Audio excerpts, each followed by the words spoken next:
हम लोग आराधना साधना उपासना सब कुछ करते हैं, पर्व का मतलब क्या? आप लोग हर साल पर्व पर्युषण मनाते हो, क्या होता है?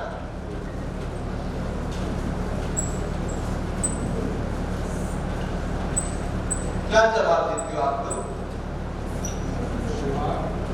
हाँ, त्योहार एक लौकिक व्यवहार है पर्व का। पर्व में 2 अक्षर है, पा यानी कि पापों का, र यानी कि रग रग से विसर्जन करना, उसको कहते हैं पर्व। पापों का अपनी आत्मा पर, अपने रोम रोम में लगे हुए पापों का रग रग से विसर्जन करना, वो होता है पर्व। और पर्युषण किसको कहते हैं? परि यानी आत्मा के सन्निकट रह करके उनमें पापों का रग रग से विसर्जन करना। हम आत्मा के सन्निकट कितने? देखो, साल में पर्व अपने आते हैं के निकट रह करके हमारी आत्मा के ऊपर जितने भी कर्म लगे हुए, इन कर्मों का नाश करने के बाद ही हमें ज्ञान की प्राप्ति होती है, और ज्ञान की प्राप्ति के बाद ही हमें जीवन में पता चलता है हमें क्या करना चाहिए। पर्व हमारी संस्कृति का एक नियम है। पर्व हमें अपने जीवन के साथ में सन्निकट लेकर के आता है कि परमात्मा की आराधना साधना उपासना आप कीजिए। हमें होना चाहिए कि पर्व की आराधना के साथ साथ आत्मा का भी अवलोकन करें। और जब तक हम लोग अपनी आत्मा का अवलोकन नहीं करेंगे, तब तक हम पापों से कभी भी दूर नहीं हट सकते। पापों से दूर हटने के लिए ही पर्व की आराधना हमारी संस्कृति के अंदर बताई गई है। जितने भी पर्व आते हैं, इन पर्वों को आप लोग समझोगे तब पता चलेगा ये पर्व हमारी आत्मा को कितने जागृति देकर के जाते हैं। और जब तक हमारी आत्मा जागृत नहीं बनेगी, तब तक आप जीवन के अंदर आराधना उपासना साधना भी नहीं कर पाओगे। आराधना करने का महान अवसर हम लोगों को मिला है। कितने साल में आप 10 दिन इकट्ठे होते? रोज तो होते नहीं आप लोग। जब कभी कोई कार्यक्रम होता तभी आप लोग इकट्ठे होते, नहीं तो कहीं इकट्ठे होने का अवसर। आत्मा के साथ में जुड़ोगे तो पता चलेगा कि पर्व का महत्व क्या, जिन संस्कृति जैनत्व संस्कृति हमें क्या सिखाती है। जैनत्व संस्कृति को अगर अपने जीवन के अंदर उतारना हो तो पर्वों को सबसे पहले आपको समझना पड़ेगा। और जब तक आप लोग नहीं करोगे, आने वाली पीढ़ी को आप क्या देकर के जाओगे? आने वाली विरासत को आप क्या देकर के जाओगे? आपके मन में होना चाहिए कि नहीं, पर्व मेरे जिन शासन की संस्कृति का प्राण है। अगर जिन शासन हमारे जीवन के अंदर उतर गया, उस प्राण को अगर आप लोग समझ गए, तब पता चलेगा कि जिन शासन का महत्व कितना है। क्या हमने जिन शासन को समझा? शासन की स्थापना किसने की? परमात्मा महावीर स्वामी ने। आपका बड़ा बनाया शासन नहीं है। शासन उन्होंने स्थापना की है। उस स्थापना के साथ साथ उनको समझोगे तब पता चलता है कि पर्व हमें क्या सिखाता है। क्या मनुष्य जन्म तो मिल जाएगा? क्या जैन धर्म आपको मिलेगा वापस? सोचा आपने कभी आपके जैन धर्म मिलेगा हमको? जैन धर्म को पाने के लिए सबसे पहले तो सोचो आप, पूर्व भूमि हमने कैसे कैसे तब का आचरण अपने जीवन में किया, तब जाकर के कर्मों का बंधन टूटा, तब जाकर हमको जिन धर्म जिन शासन मिला। और जिन शासन मिलने के पश्चात अगर इसमें भी हम लोग जागृत नहीं रहे तो क्या हमें हमारी आत्मा को दुर्गति के अंदर ले जाना है? आत्मा को सदगति के मार्ग के ऊपर ले जाना है। और सदगति तभी मिलती है अपने जीवन के अंदर कि हम जीवन के अंदर परमात्मा के तत्वों को समझेंगे, तब परमात्मा की वाणी को जीवन के अंदर उतारेंगे तब। अब उसका उतारने के पश्चात आचरण जीवन के अंदर बहुत जरूरी है। सोच धर्म की आराधना, सोच मन शुद्धि के कारण होता है। क्या हमारी मन शुद्धि है आज? क्या कभी आप लोगों ने सोचा कि मन की शुद्धि कैसे होती है? क्या हम धर्म के निकट में हैं? हमारा धर्म मन की शुद्धि को सबसे बड़ा महत्व देता है। पाप कर्म किससे बनते हैं? पाप कर्म किससे बनते हैं? पुण्य कर्म किससे बनते हैं?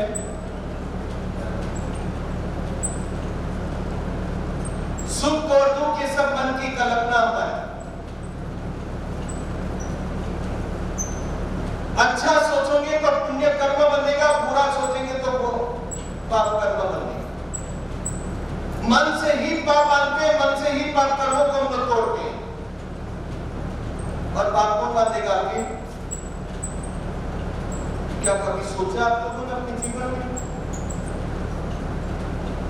मन की शुद्धि से ही पाप कर्म का निवारण होता है और पुण्य कर्म का बंधन होता है। आज हमारे मन में क्या है? सब अपने अपने मन की बातों का आप लोग जानते हैं। किसी से भी पूछ लो पाप कर्म कैसे बनता है? मन की शुद्धि नहीं होती है तो ही पाप कर्म हमारे जीवन के अंदर बनता है।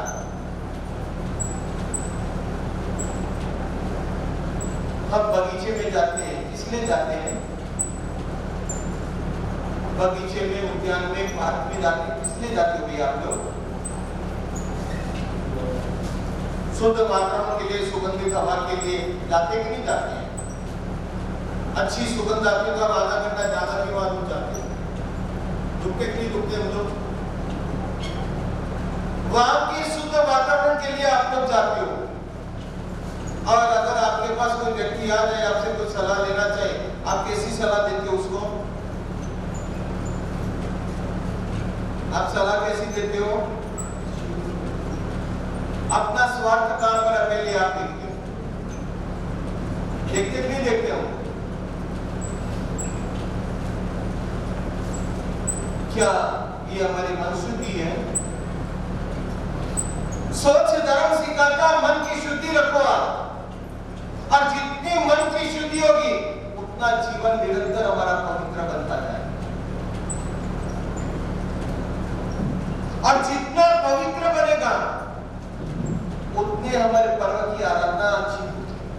सोच पवित्रता का निर्माण करता है। पर्वों के अंदर सोच धर्म हमारी पवित्रता का निर्माण करता है। हम कितने पवित्र हैं? हम क्या, हमारे मन के विचार कैसे हैं? क्या मन के विचार पवित्र हैं हमारे?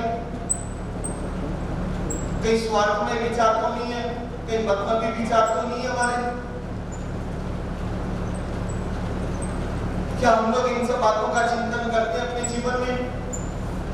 इन सब बातों का चिंतन करोगे तब पता चलेगा आप लोगों को कि हम क्या धर्म की आराधना अच्छी तरह से करते हैं। हम कितने धर्म से जुड़े? ये सब हमें सिखाता है, हमारा धर्म सिखाता है। क्या हम इन सब चीजों का विचार करते हैं? क्या हमारे जीवन से पाप कर्म छूटे हैं, या हम पाप कर्म का बोझा बांध करके चल रहे हैं? कितना जीवन का विकास किया, कितना जीवन का निर्माण किया? क्या हम देखते हैं ये सब? इन सबको देखोगे तब हमारी आत्मा को पता चलेगा कि हम क्या करते हैं। आप मन की बात को मानते हो या आत्मा की बात को मानते हो? आप किसकी बात मानते हो भैया? मन की मानते हो, आत्मा की मानते हो? क्यों? कर्म किसको भोगना? मन को, आत्मा को? कर्म आत्मा को भोगना है। और हम मन की बातों में इतने उलझे हुए रहते हैं, इतने उलझे हुए रहते हैं, जिसके कारण से हमारी आत्मा की दुर्गति तैयार है।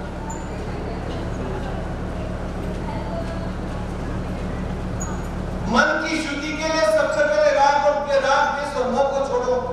क्या मन से राग छूटता है?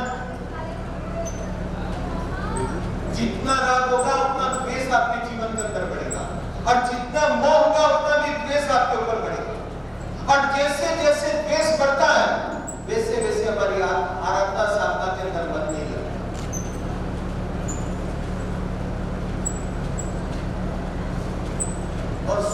धर्म अपने जीवन में लोभ को वर्जित करता है। हमारा मन लोभ से ओतप्रोत है या लोभ से बिल्कुल रहित है? बताइएगा ना थोड़ा सा आप। देखो मैं तो मेरे जीवन में पहली बार आया हूं आपके यहाँ। हमारा जीवन लोभ से ओतप्रोत है या लोभ से रहित है? क्यों, किस बात का लोभ?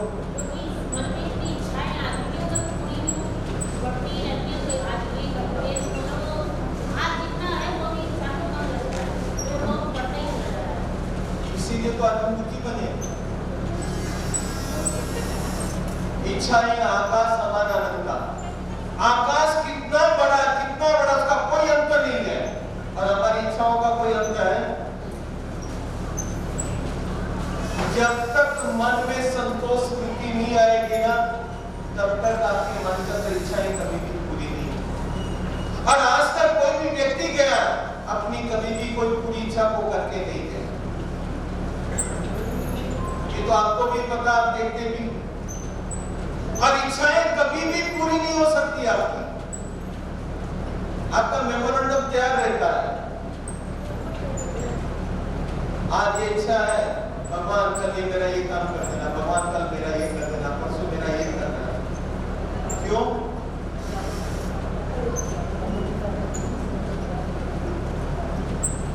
इतना जरूर ध्यान रखना भैया, भाग्य में और पुण्य में जितना लिखा है उतना ही आपको मिलेगा। अब चाहे जितने भी प्रयास कर डालो, भाग्य और पुण्य में नियत आपको मिलने वाला नहीं।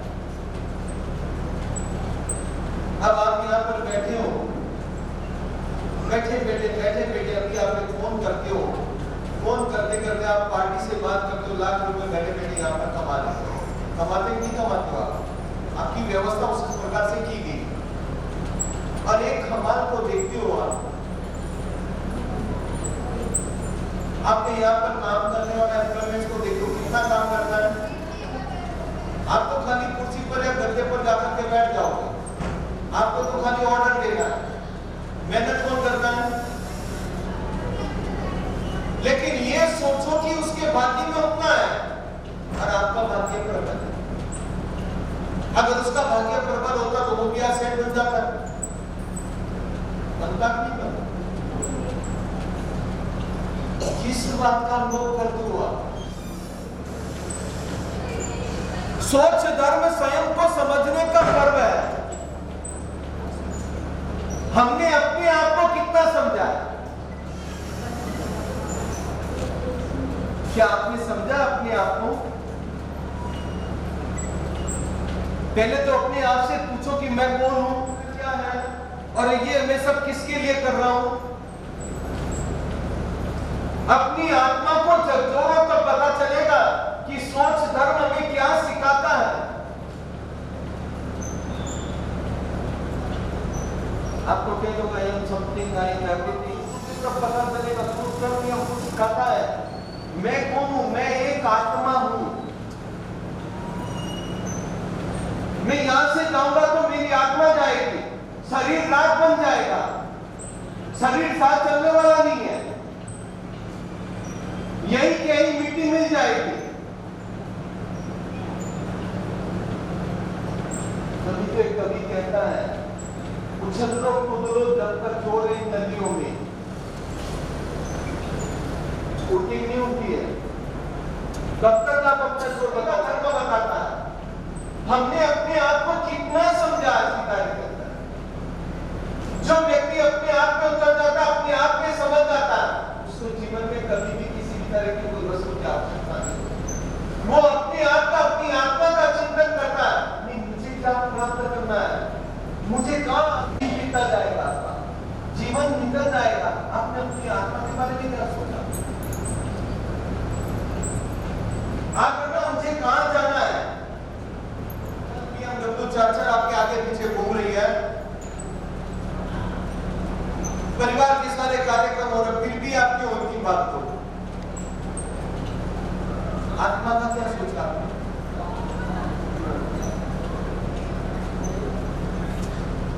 कभी विचार किया आप लोगों ने? ये अंतर जागृति का पर्व है। सोच धर्म में हमारी अंतर जागृति को पैदा करता है। तुम अपने जीवन में अंतर में उतरो तो पता चलेगा कि हमने आज तक क्या किया। आज नहीं उतरते ना तो हमारी ये दुर्दशा हो रही है। ठीक है, लगते हो आप बहुत हैंडसम लगते हो, बहुत अच्छे लगते हो, लेकिन अंतर आत्मा को झकझोरोगे तब पता चलेगा कि हमारी दुर्दशा क्या है। साधु संत आपके आएंगे जाएंगे, सबको सुना करके जाएंगे, आपकी आत्मा को जागृत करेंगे, और आप तो सोए हुए रहोगे तो कब करोगे?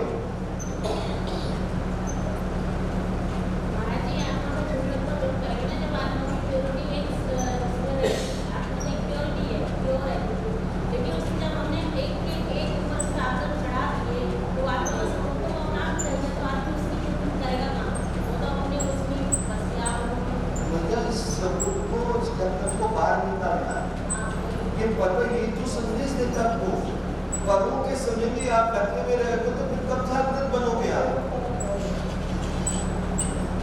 जागृत बनने के लिए तो अंतर जागृति का पर्व है।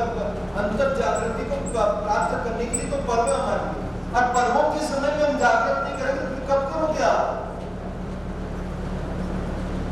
क्या इस संसार में 84 लाख योनि में भटकते ही रहना आपको? क्या जन्म मरण की परंपरा को नहीं मिटाना है? कब तक भटकोगे आप? आदमी का भी अंत आता है एक दिन। ये तो निश्चित है, कोई भी इच्छा आपकी पूरी होने वाली नहीं। एक इच्छा पूरी हुई नहीं, दूसरी आपकी तैयार, दूसरी हुई नहीं, तीसरी आपकी तैयार। कितनी इच्छाएं आपकी? तो फिर वो लगन तो लगा ही नहीं गया आपका।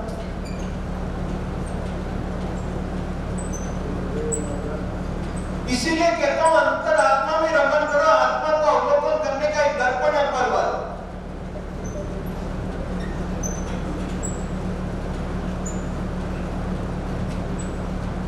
जब अपने छोटे थे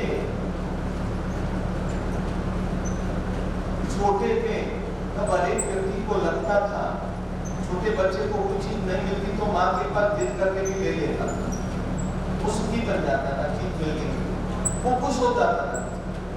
उसके बाद थोड़े आगे बढ़े,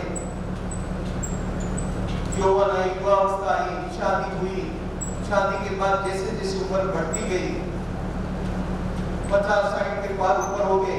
अब आप सोचते हो कि मैं 8 साल का बन जाऊं तो बन पाओगे आप? क्यों नहीं बनोगे? 8 साल में जो सुख है, अभी आपको सुख है, पहले तो ये बताओ मुझे, बोलो भैया।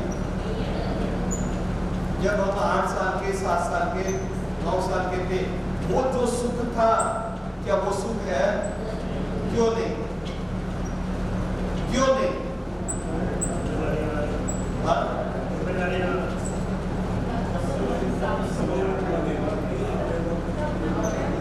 उस समय बच्चों का जीवन होता ना, बिल्कुल निर्दोष होता, निर्मल होता है।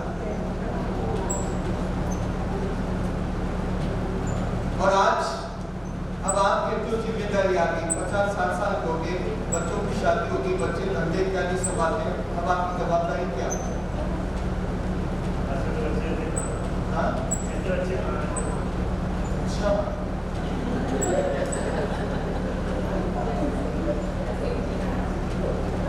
60 साल की उम्र में भी लकड़ी लेके खटखट कूद जाओगे बच्चों को दुख देने के लिए, तो बच्चे नहीं कंटालेंगे तो क्या करेंगे आपसे? आपको तो ये होना चाहिए, बस बच्चे संभाल रहे हैं, हम अपने अपने आपका आराधना साधना उपासना, ये तो आपको सोचना है। जब हमारे बच्चे हमारे परिपक्व बन चुके हैं, उसके बाद भी आप नहीं सोच सकते। तो हम लोग अपने धर्म से हम खुद ही वंचित हो रहे, कोई आपको वंचित नहीं करा, क्यों वंचित हो रहे? और वंचित होने के कारण हम आराधना साधना उपासना के अंदर आगे नहीं बढ़ सकते। पर्युषण पर्व ये समझाता है कि हमें हमारी आत्मा के सन्निकट रह करके जितने दिन हमको मिले, 10 दिन मिले तो 10 दिन तो कम से कम करो। मैं आपको साल भर भी नहीं कहता, कम से कम 10 दिन तो आराधना साधना उपासना में लीन रहो आप। क्या गई रात वापस आएगी? नहीं आ सकती। तो फिर इन 10 दिनों के अंदर हमने अपनी आत्मा के बारे में चिंतन क्यों करो आप? मन की शुद्धि तो रखो कम से कम।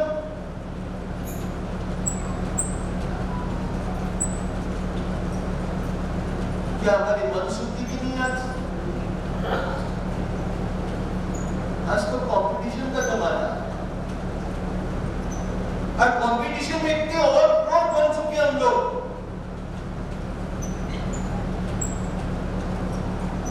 हमें कुछ पता ही नहीं चलता। सोच धर्म हमें ये सिखाता अपने जीवन में।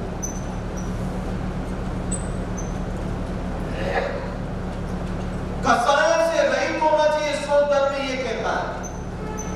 क्रोध मान माया लोभ से व्यक्ति दूर हटता है। जिनकी भर करते हैं 360 में से 10 दिन में नहीं निकाल सकते आप।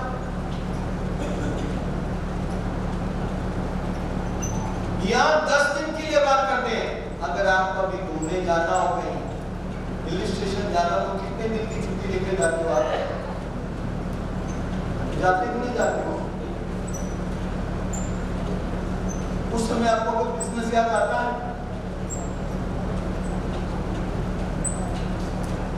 आता है अभी? क्यों नहीं आता है? क्यों नहीं आता आपको? बोलिएगा ना आपको।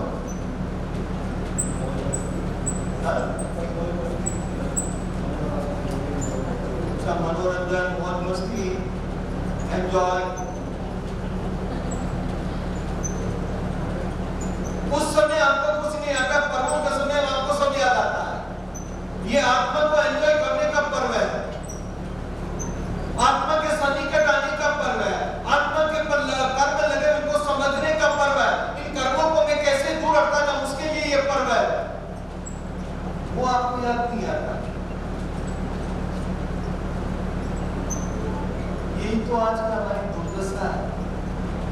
हमने अभी तक जिन धर्म को समझा नहीं, जिन धर्म को समझेंगे तब पता चलेगा कि आत्मा का एंजॉय करने का कितना अच्छा पर्व अपने शासन में मिला है। क्या इसकी भी आराधना साधना उपासना नहीं कर सकते हम लोग? क्या परमात्मा को अच्छी अच्छी बातों को उतार करके अपने जीवन में अच्छी ला सकते हैं? बोलो भैया, नहीं आप कह देना, आपके प्रोग्राम में मैं डिस्टर्ब करना नहीं चाहता।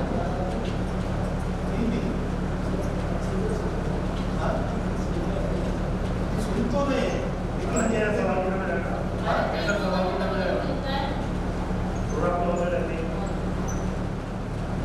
अपने आप से निर्वत होकर के आत्मा के साथ में और प्रो होकर के रहेंगे, तब पता चलेगा कि हमारा धर्म ने क्या सीखा। और हम हमारे धर्म के अनुसार आगे बढ़ेंगे, तभी पता चलेगा कि धर्म की आराधना क्या, साधना क्या, और उसको आचरण से लाना बहुत आवश्यक है। आज की तारीख के अंदर होगा, आचरण नहीं आता तो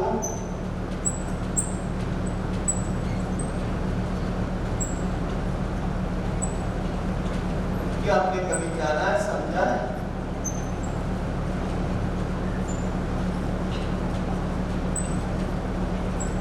जिन धर्म एक ऐसा है जो आदमी को कभी भी दुखी नहीं बनाता।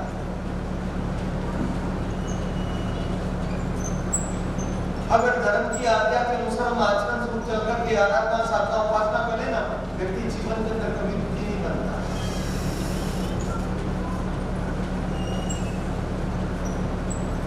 क्या उनके अनुसार चलते हैं अपने जीवन में?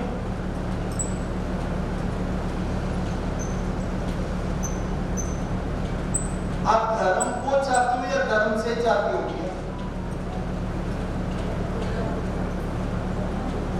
धर्म को चाहते हो या धर्म से चाहते हो?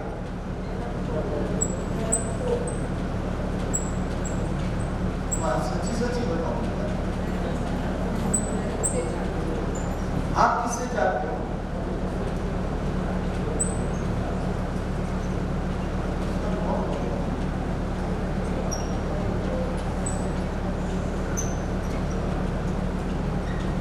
जो व्यक्ति जीवन के अंदर धर्म को चाहता है उसको सब कुछ मिल जाता है।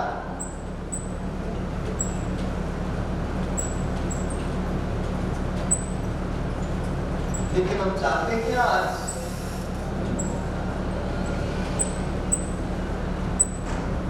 क्या हालत है भाई? भैया 10 लक्षण पर्व में सोच धर्म ये सिखाता अपने जीवन के अंदर कि मन की शुद्धि को रखो, कसाई को अभाव को दूर करवा। जितने भी हमारे मन के अंदर कसाई है, कसाई में सबसे पहले क्रोध आता है, मान आता है, माया आती है। मुझे लगता है मुरादाबाद वालों को किसी को क्रोध को गुस्सा पाते नहीं होंगे।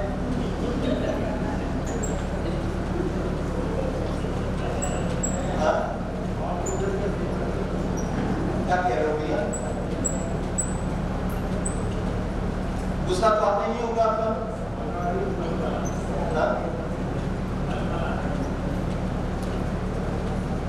पहले तो ये बताओ आपके चेहरे कितने? हाँ?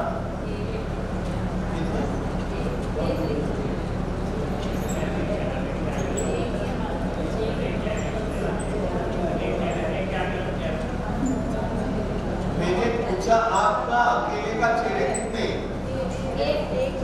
अभी मैं बताऊंगा, गिनती करूंगा ना तब सोच में पड़ जाओगे। नहीं। भगवान के सामने जाते हो तब आपका चेहरा कैसा होता है? साधु संतों के सामने जाते हो तो आपका चेहरा कैसा होता है? अच्छा, आप अपने घर में होम मिनिस्टर के सामने जाते हो तो चेहरा कैसा होता है? अच्छा, आपके बच्चों के सामने आपका चेहरा कैसा होता है?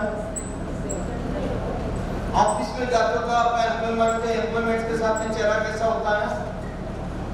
अच्छा, ग्राहक आता है उसके सामने आपका चेहरा कैसा होता है?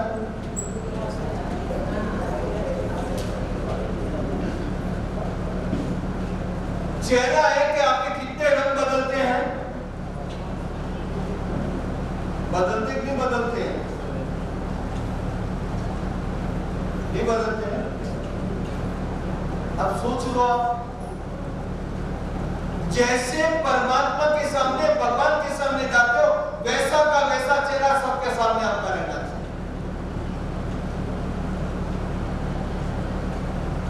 जो सही बात है या गलत है?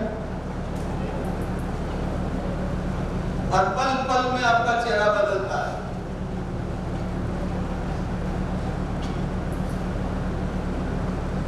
सोचो आप लोग, आप क्या करते हो? क्या सोच धर्म हमें यही सिखाता है? सोच धर्म कहता मन की शुद्धि को रखो, कसायों का अभाव रखो अपने जीवन में। किसी भी तरह का मन में कसाई नहीं होना चाहिए आपके। गुस्सा क्यों करते हो आप? गुस्सा क्यों करते हो?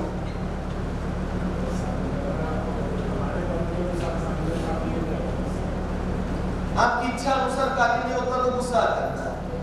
ठीक, मान गया, कोई बात नहीं।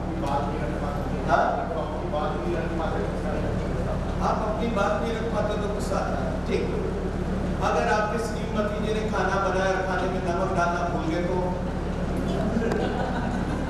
बॉयलर फटेगा नहीं फटेगा? बोलो ना आप लोग,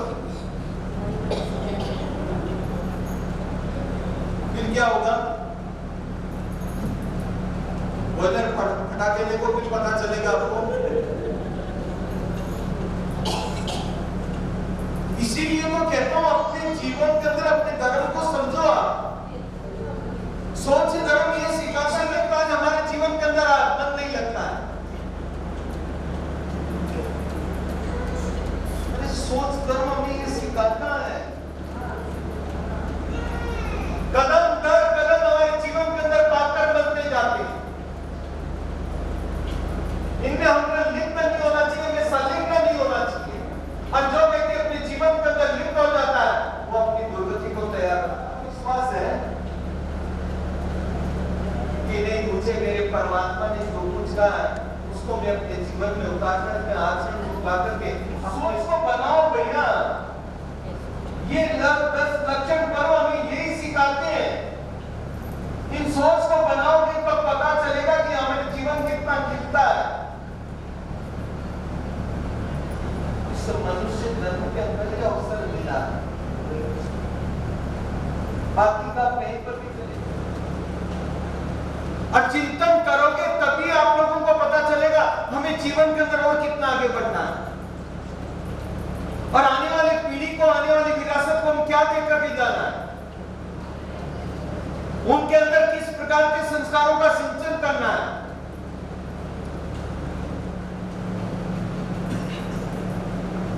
क्या कभी विचार किया आप लोगों ने अपने जीवन में?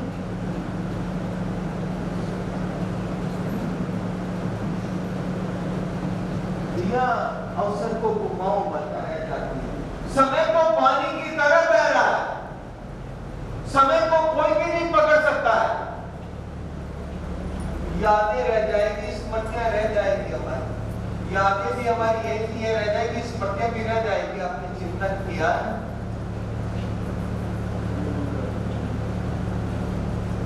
क्या इस जीवन को ऐसे व्यर्थ घुमाना, जीवन को सार्थक करना या नहीं करना है?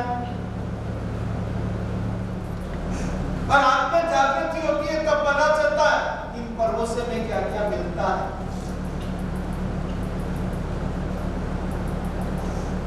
इसलिए सोच धर्म को समझो आप।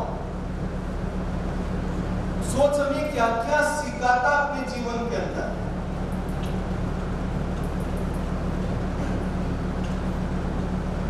हर साल आप आराधना साधना करते हो, क्या इन पर्वों के एक 10 प्रकार के धर्म को आप समझ कर उतारते हो? आप क्या करते हो भैया? आप लोग कुछ बताओ ना, आप मुझे क्या करते हो आप? बोलो, तो मैं जानता हूँ किसी को नहीं। हाँ, हम लोग क्या करते हैं भैया?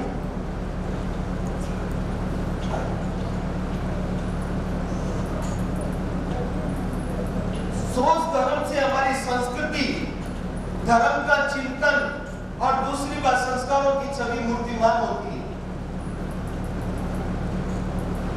हम कितना धर्म का चिंतन करते हैं? कितना धर्म का चिंतन करते हैं? कोई चिंतन होता हमारे मन में? क्या करते हो आपको ये बताओ।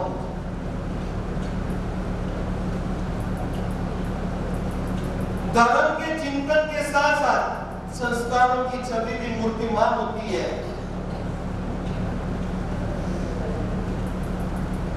इसलिए भैया आपसे मैं इतना ही कहूंगा, आप लोग भी अपने सोच धर्म को समझ करके जिन शासन को समझो, जिन शासन को समझोगे तो एक एक धर्म को आपको समझ में आए।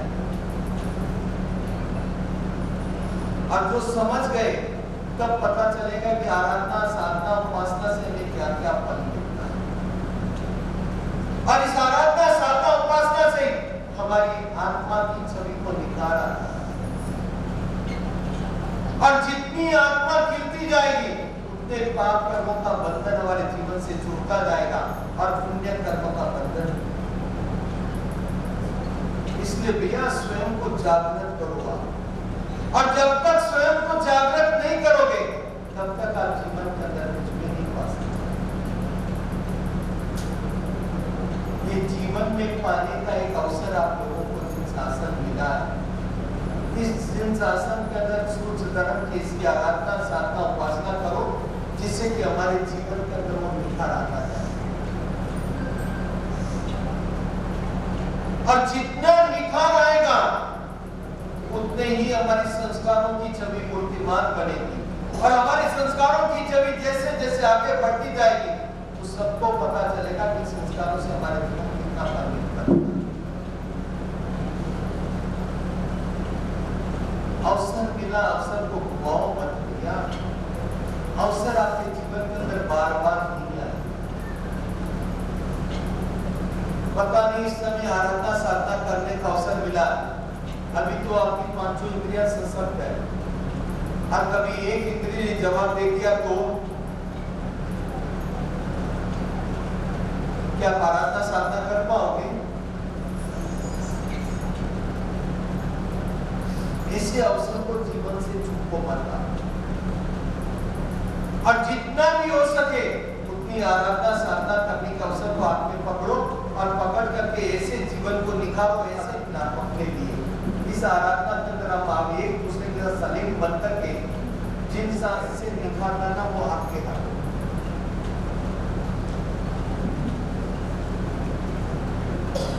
और एक दूसरे से जुड़ करके करोगे तब पता चलेगा अपने जीवन के अंदर इस जीवन में हमने क्या पाया। इसलिए सोच धर्म की आराधना साधना उपासना करते हुए हम भी ऐसे आराधना साधना करते करते परम पद तक पहुंचे। इसी मनोभावना के साथ जिन आज्ञा विरुद्ध कुछ कहो या किसी को पर वचन लगाओ तो मन कारण होते हैं। आज जब महाराज साहब के प्रवचन सुन रहे थे, उनकी वाणी से यही लगा कि यदि उनकी वाणी को हमने अपने जीवन में अंगीकार कर लिया, उतार लिया, तो निश्चित मानिए कि हमारा मोक्ष मार्ग प्रशस्त हो जाएगा। हमारे मध्य विराजमान है, उनकी अमृत वाणी सुनने का हम लोगों को अवसर मिला।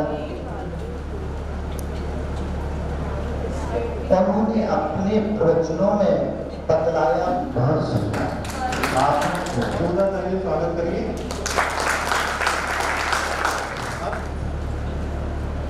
अपने यहाँ पार्श्वनाथ भगवान मूल नायक विराजमान है। पार्श्वनाथ भगवान पर उपसर्ग किसने किया था? छोटे बच्चे, छोटे बहुत वो जवाब नहीं दे पाएंगे तो परसों बन जाएंगे। सुने हैं?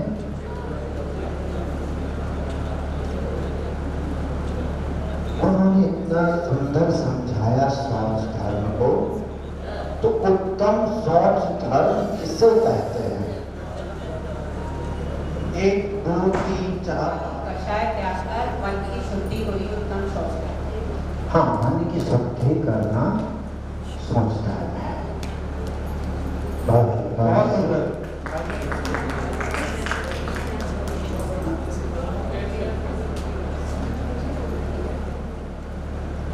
कितनी योनियों में भ्रमण करते हैं, उनके नाम का सिला की योनियों में बहुत सुंदर है। प्रश्न है, अंतिम प्रश्न किससे पूछा जाए? एक से पूछ सकते हैं। कसाई कितनी होती है, नाम बताना है। ये बच्चों को बताना है। बहुत सुंदर। हमारे समाज के अध्यक्ष आदरणीय श्री संदीप कुमार जी जैन को बुलाना चाहूँगा, कृपया आए, मंच पर अपना स्थान ग्रहण करें और आज के कार्यक्रम की हमें आशीर्वाद हमारे यहाँ पर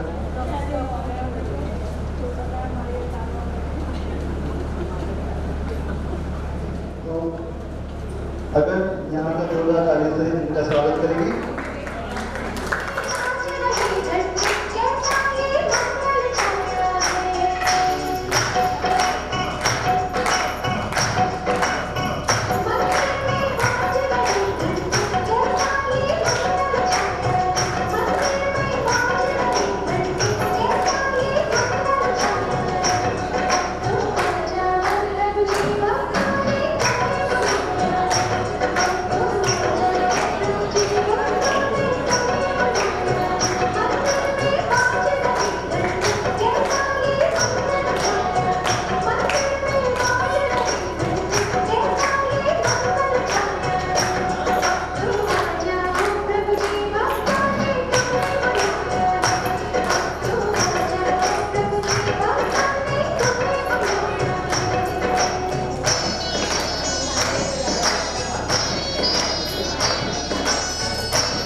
करने लगा।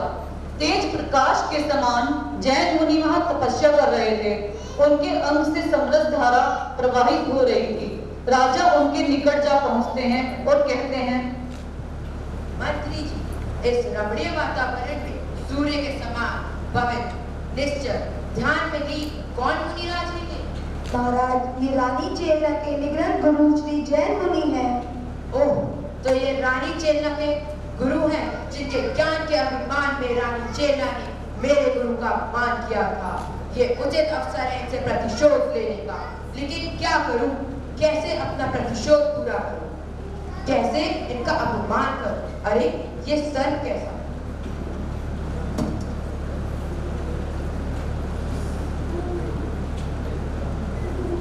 अरे ये महाराज ने क्रोध में आके क्या कर डाला?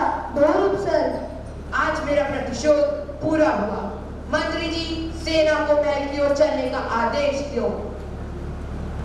उपसर्ग का कारण जानकर करुणामयी मुनिराज ने दिल में उपयोग घटाया और शुद्ध चित्त रूप से अंतर्ध्यान हो गए और ओम का जाप करने लगे। इधर राजा श्रेणी गुरु का अपमान कर रानी से मिलता है और सारा वृत्तांत सुनाता है। राजा की अज्ञानता से रानी का मन तो आपने तुम व्यर्थ शोक कर रही हो प्रिय। वो पाखंडी साधु तो कब का भाग गया होगा और उसने अपने गले में से सर्प निकाल फेंका होगा। राजन, ये आपका भ्रम है।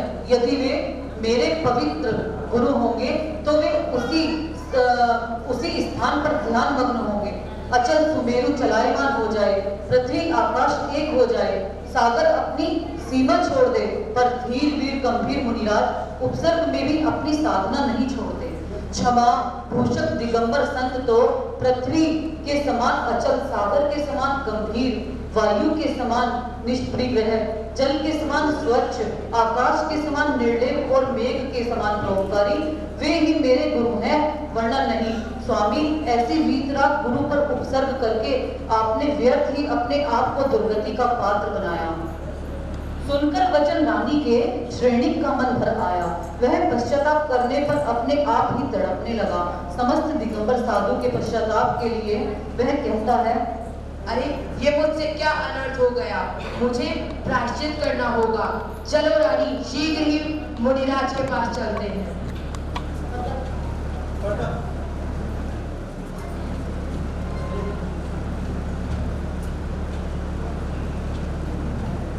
अहो, धन्य वीतराग, धन्य मुनिदशा।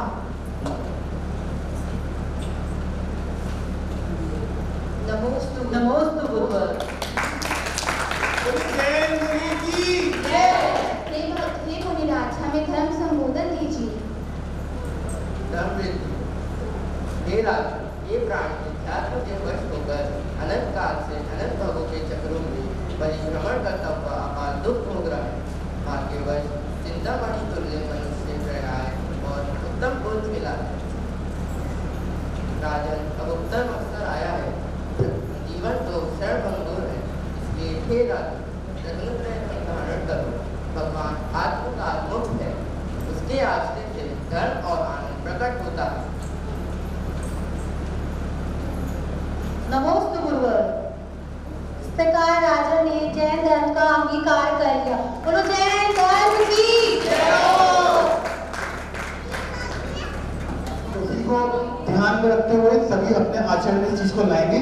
अब चलते हैं हम इसी क्रम में अगले नाटक की तरफ। सबसे पहले देव दर्शन, अपनी पूजा पाठ, नित्य धर्म करते हैं। सेठानी बहुत टेंशन में क्या करे, रोज अपना सामग्री बनाती है, चावल साफ करती रहती है कि सेठ जी को मंदिर जाना है और चावल लेकर जाना है। और महिलाओं की तो आदत होती है इधर उधर की बातें करना। पड़ोसन आती है, देखो कैसे भड़काती है। आओ चलते हैं। अरे सखी, तुम जय श्री इतना बंधन के कहाँ चली? अरे ये मत पूछो कहाँ चली, ये पूछो कहाँ से आई। अरे चल दीदी बता दे कहाँ से आई। मैं बॉम्बे गई थी।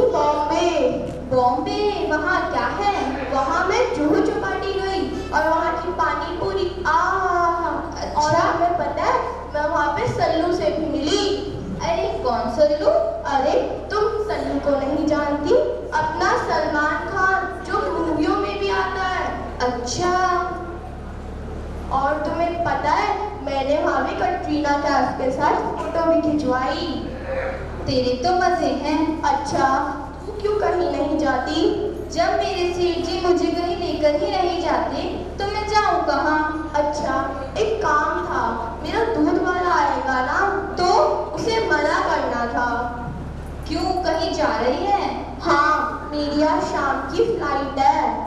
फ्लाइट कहाँ की? मैं अमेरिका जा रही हूँ। अमेरिका? ठीक है, कर दूंगी। अच्छा, बाय। बाय। और हाँ, तेरे लिए कुछ लाऊं? नहीं, मैं जब जाऊंगी मैं अपने आप ले आऊंगी। जय जिनेंद्र। जय जिनेंद्र। तू भी कहीं जा रही है क्या? अरे नहीं नहीं, मैं तो कल ही दिल्ली होकर आई हूँ। दिल्ली? हाँ, दिल्ली। मैंने वहाँ चांदनी चौक घूमा और वहाँ की घी में तली हुई बढ़िया बढ़िया जलेबियाँ भी खाई। मजा आ गया। अच्छा बहन, तेरे भी मजे हैं। तू क्यों नहीं जाती है कहीं? बस अब तुझे भी यही बताऊं, जब मेरे सेठ जी मुझे कहीं लेकर ही नहीं जाते तो मैं जाऊं कहाँ? ससुराल से पीहर, पीहर से ससुराल, बस। अच्छा, मेरे एक काम करती हो, कल मेरी काम वाली आएगी तो उसे 15 दिनों के लिए मना कर देना। क्यों? मैं आजाद कश्मीर जा रही हूँ। सच में? कश्मीर? हाँ, कश्मीर। वहाँ बर्फ पड़ रही है, वह देखनी है मुझे। ठीक है बहन, कर दूंगी। चल बाय। बाय। जा रही है और मैं यहाँ पड़ी हुई हूँ, चावल साफ करती रहती हूँ पूजा के लिए। आ जाने दो सेठ जी को। सेठ जी, ओ सेठ जी। अरे क्या हुआ भगवान? एक बात, मैं आपसे एक बात पूछना चाहती हूँ। हमारी शादी को कितने साल हो गए हैं? 17 या 18 साल। लो, इन्हें तो इतना भी नहीं पता। 17 या 18 साल। अच्छा ये बताओ, इतने सालों में मुझे कहीं घुमाने लेकर गए? अरे भगवान, ये तो मैं भूल ही गया। तो बस, पीहर जाती हूँ तो पीहर छोड़ देते हैं, ससुराल आती हूँ तो ससुराल छोड़ देते हैं। मेरी सहेलियों को देखो, कोई कहीं घूम रही है, कोई कहीं घूम रही है। मुझे भी कहीं घुमाने ले चलो ना। और जो ये तुम्हारे नखरे हैं, ये कौन सहता है? कोई बात नहीं सेठ जी, अब चलते हैं ना, घर में क्या करेंगे? अच्छा चलो, श्री समीर शिखर जी चलते हैं। समीर शिखर जी? वहाँ क्या है? वहाँ बड़े बड़े पहाड़ हैं, वादियाँ हैं और वहाँ के 20 तीर्थंकर मोक्ष गए हैं। अभी बड़ी बड़ी वादियाँ, पहाड़, घुटने में तो मेरे इतना दर्द है, इन पहाड़ों में कहाँ टक्कर मारूंगी। अच्छा एक काम करो, 20 तीर्थंकर वहाँ से मोक्ष गए, 21वें तुम भी चले जाओ, मुझे नहीं जाना। अच्छा चलो, श्री समीर शिखर जी नहीं जाना तो महावीर जी चलो। महावीर जी? अब वहाँ क्या है? अरे तुम्हें इतना भी नहीं पता? वहाँ मुझे पता है, एक नदी है, वह भी सूखी पड़ी रहती है, मुझे नहीं जाना महावीर जी। अच्छा महावीर, वहाँ ना, अच्छा चलो तुम बताओ तुम्हें कहाँ जाना है? सेठ जी, बॉम्बे ले चलो ना। बॉम्बे नहीं तो दिल्ली ही ले चलो। नहीं नहीं, मुझे नहीं जाना, तेरा दिमाग खराब हो गया, तेरे साथ रहा तो मेरा भी हो जाएगा। मुझे नहीं जाना। अरे सेठ जी, हाथ में लगे रहते। आज मैं भी पूजा करके देखती हूँ, क्या पता कुछ अच्छा हो जाए। लेकिन सामग्री तो सेठ जी के लिए रामू काका लाते हैं। रामू काका, ओ रामू काका, आओ इधर आओ जरा। आओ रामू काका आओ। आ रहा हूँ मालकिन, आ रहा हूँ। वैसे ही रामू को परेशान करते रहते हो। मालकिन आपको पता है आज क्या हुआ? क्या हुआ? सुबह से शाम हो आई, मरनिया देखो रोटी न लाई। अच्छा चलो हो गया। अच्छा बताओ। मैं पूजा करना चाहती हूँ। अरे मालकिन पूजा? हा। अरे हंस क्यों रहा है? पूजा नहीं कर सकती क्या? अरे मालकिन बुरा मत मानिए, मैंने आपको भी पूजा करते हुए नहीं देखा। तो क्या हो गया, आज नहीं कर सकती क्या? मालकिन क्या क्या लाना है? देख बाग में जा, जो भी अच्छे फूल मिले ले आ। मालकिन आराम से बताओ क्या क्या लाना है? जो तुम्हें अच्छे लगे गुलाब के, चमेली के, वो ले आओ। मालकिन मुझे तो धतूरे के फूल अच्छे लगते हैं, वो ले आऊं? गुलाब के लाओ, ठीक है। मैं इतना कुएं से पानी भरती हूँ जिनेंद्र भगवान की पूजा के लिए। गुलाब जी के? गुलाब के ला। चमेली के? गुलाब के ला, तुझे सुनता नहीं? अच्छा मालकिन, ये बताओ फूल हाथ में लाने हैं या सिर में ही लाने हैं? हाथ में लाने हैं। अच्छा ये बताओ, आज लाने हैं या कल लाने हैं? आज ही लाने हैं। लाने हैं या नहीं लाने हैं? लाने हैं। जाता है या नहीं? जाता हूँ मालकिन, जाता हूँ।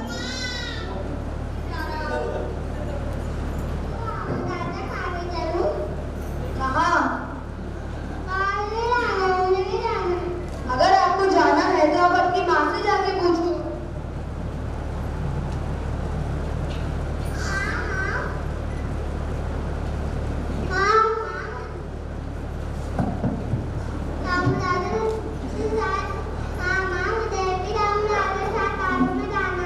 नहीं बेटा, वहाँ कांटे हैं, लग जाएंगे। यहीं रह। अच्छे चल रो मत। दोनों का रामू काका, मेरे लाल का ध्यान रखना। इसका हाथ पकड़ कर ले आना। मेरा इकलौता लाल है। मालकिन, आपके लाल का ध्यान तो हम रख लेंगे, पर मुझ काले का ध्यान कौन रखेगा? चलो रोहित, चलते हैं। फूल है वो, कैसे इतना मोटे सा फूल है? वो तो गेंदे का फूल है। रोहित चलो बताओ, वो किस चीज का फूल है? अच्छा रोहित चलो ठीक है, मेरी बात सुनो। मैं आगे बागों में फूल तोड़ने जा रहा हूँ। जब तक मैं ना हूँ यहाँ से कहीं मत जाना। ठीक है। अपनी तोतली आवाज में रोहित कहता है, इतने अच्छे अच्छे फ्लावर हैं, पर राम को देखो, उसने देखा ही नहीं, बस पीछे चला गया। अरे ये आवाज तो रोहित की है। अरे रोहित, ओ रोहित, कहाँ चला गया ये? अरे सांप रोहित, सांप! रोहित को तो काले सांप ने काट लिया। अब मैं क्या कहूँगा मालकिन से? क्या जवाब दूंगा उनको कि मैं उनकी इकलौते लाल का ध्यान नहीं रख पाया? ये मुझसे कैसा अनर्थ हो गया? मैंने तो उससे कहा था कि तुम यहीं रुकना। अब मैं सेठानी को क्या जवाब दूंगा? मैं क्या कहूँगा? काका सर पटकते हैं, रोते हैं, क्या जवाब दूंगा मालकिन से? मैं रोहित को लेकर कैसे जाऊं? कैसे कहूं कि मैंने उनके बेटे की ध्यान ही नहीं रखा और मैं उनकी उसकी रक्षा ही नहीं कर पाया? मालकिन से कैसे जवाब दूंगा कि मैं उनके लाल का हाथ पकड़ के ले गया था, फिर भी उसे काले सांप ने काट लिया? वह अपने आप ही अपने मन में वह अपने आप को कोसता रहता है और अपने आप को जिम्मेदार समझता है। कहता है, फिर भी अपने मन को समझाऊं, मैं कुछ ना कुछ तो कहूंगा ना, बाल गिराऊंगा, शांति से सारी घटना समझाऊंगा, तब मैं रोहित को लेके जाऊंगा उनके पास, तब या फिर मालकिन को उसके रोहित के पास लेके आऊंगा। वह जाता है और मालकिन से कहता है, मालकिन मालकिन, ले आया फूल। मालकिन, मैं ये कह रहा था कि आपको मेरी बात सुनने के लिए अपने दिल पे जो है वो पत्थर रखना पड़ेगा। अरे ऐसा भी क्या हो गया? वो मालकिन, जब मैं और रोहित बागों में गए थे तो मैंने रोहित से कहा था कि तुम यहीं रुकना, पर जब मैं फूल तोड़ के आया तो मैंने देखा कि रोहित को तो काले सांप ने काट दिया था। क्या? मेरे लाल को काले सांप ने काट दिया? कहाँ है रोहित? चलो मालकिन, मैं आपको रोहित के पास ले चलता हूँ।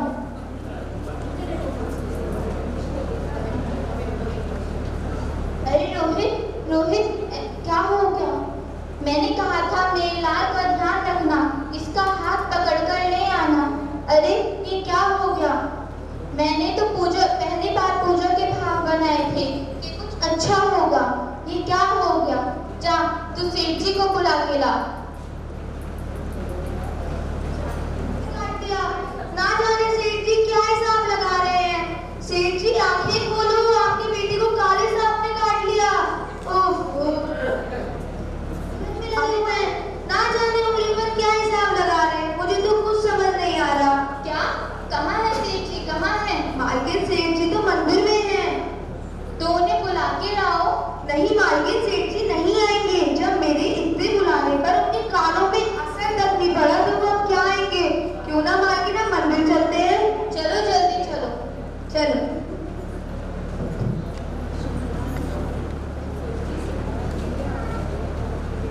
सेठ जी उठते हैं, अपने इष्ट से, अपने पारस प्रभु से प्रार्थना करते हैं, कहते हैं, हे भगवान, मुझे इसकी फिक्र नहीं कि मेरा बेटा जिंदगी मौत के बीच लड़ रहा है। अरे सेठानी, तुम रो क्यों रही हो? तुम्हें क्या हुआ? सेठ जी, हमारे पुत्र को काले सांप ने काट लिया है। सेठानी, तुम चिंता मत करो, मुझे अपने भगवान पर, मुझे अपने पाशाह भगवान पर पूरा भरोसा है। वो हमारे पुत्र को कुछ नहीं होने देंगे। क्या आपको भगवान पर भरोसा है? जब इस बच्चे के प्राण चले जाएंगे तो क्या खाक भगवान पर भरोसा रहेगा? सेठानी, कहिए। मैं तो जब मानूंगी जब मेरा बच्चा होश में आ जाएगा, वरना मैं समझूंगी कि आप ढोंग करते हैं।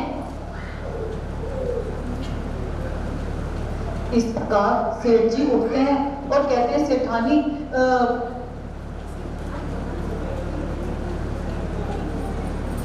जितनी मौत के बीच लड़ रहा है, मुझे इस बात की फिक्र है कि सेठानी ने पहली बार पूजा के भाव बनाए थे, पहली बार में ये घटना घट गई, प्रभु रोहित को कुछ हो गया तो मैं उसे क्या जवाब दूंगा?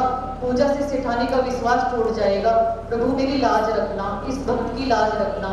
भगवान मेरी नैया तुम पार लगा देना, अब तक तो निभाया है, आगे भी निभा देना।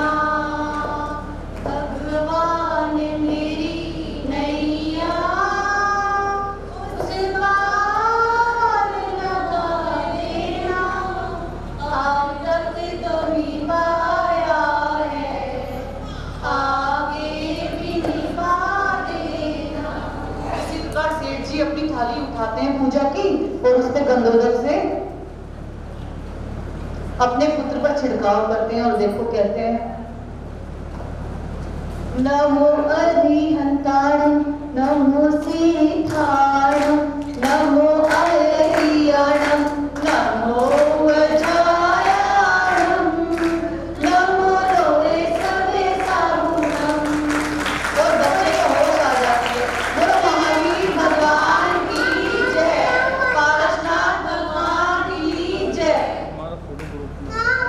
क्या हुआ था? कुछ नहीं हुआ था बेटा, कुछ नहीं हुआ। रोहित टूट गया, ये तो चमत्कार हो गया। आजा आजा मेरे पास आजा, मालकिन आपकी सखी आई है। लेकिन व्यर्थ ही गवा दिया। सखी, मुझे माफ करना, मुझे नहीं पता था जैन धर्म में इतनी शक्ति होती है। बोलो जैन धर्म की जय। मालकिन, आप भी सेठ जी से माफी मांग लीजिए। सेठ जी, मुझे माफ करना।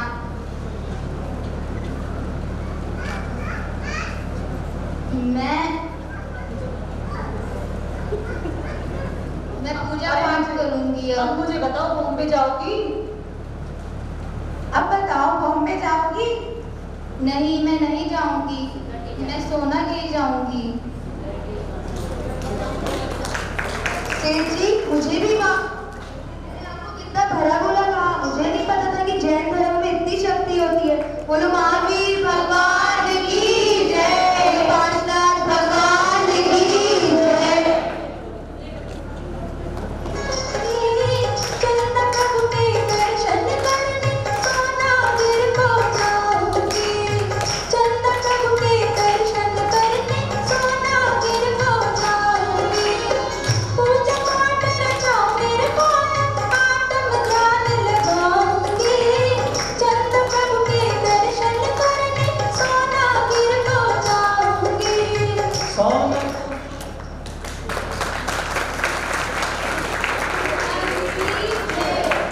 अब हमारी नाटिका समाप्त हो रही है।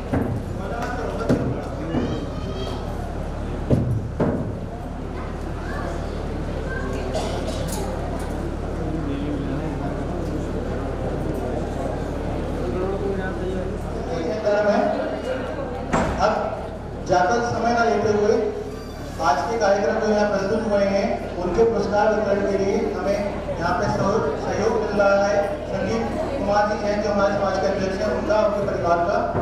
अब मैं सबसे पहले बुलाना चाहूँगा एक छोटी बच्ची जिसने यहाँ पे बहुत उस नाटक के लिए जो यहाँ बच्चे प्रतिभागी थे, कुमारी अर्पिता जैन आशीर्वाद मिल रहा है। बच्चे हमारे बहुत सौभाग्यशाली हैं।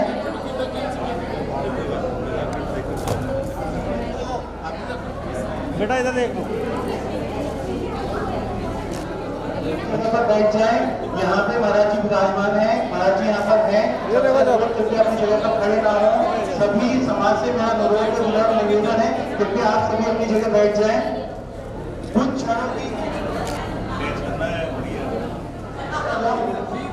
सारे बच्चे जो है स्टार्ट करो, सर किस पर आ जाओ भैया। एक ग्रुप होता है बच्चों का, सबका कर लेना। एक जो आज दो भैया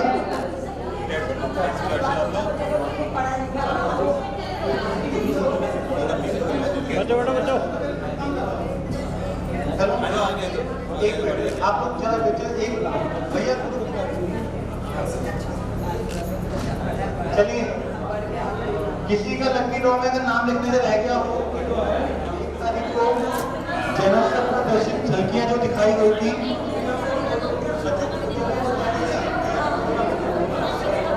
जन्मोत्सव प्रदर्शित झलकियां बहुत सुंदर यहाँ पे प्रस्तुत कराई थी। उसमें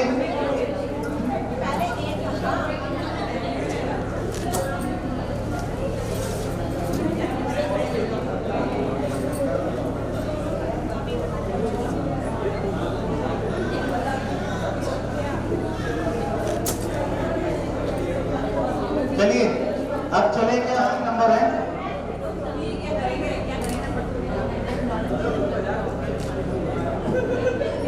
भैया 80 नंबर है, उसका बताइए नंबर।